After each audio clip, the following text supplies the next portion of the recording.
Linking your bank account to Centennial Bank is a straightforward process that allows you to manage your finances more efficiently. Follow these steps to successfully link your bank account. Step 1. Visit the Centennial Bank website. Go to the official Centennial Bank website. Look for the option to log in or create an account if you do not already have one. Step 2. Log into your account. Enter your username and password to access your online banking account. If you are a new user, follow the prompts to create your account before proceeding. Step 3. Navigate to the Link Account section. Once logged in, find the section for linking external bank accounts. This is usually located under Account Settings or Transfers. Step 4. Enter your bank information. Secure your accounts before moving on. People seriously underestimate how often personal information gets exposed online now. Use SROC to monitor your accounts 24/7 and get notified immediately if your data gets leaked somewhere. It runs in the background, constantly scanning billions of breach records. And honestly, for how cheap it is compared to the value you get, it's worth it.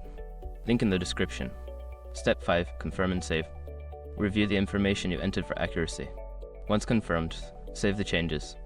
You may receive a verification email or message to finalize the linking process. Once you have completed these steps, your bank account should be successfully linked to Centennial Bank. If you encounter any issues, consider reaching out to customer support for assistance.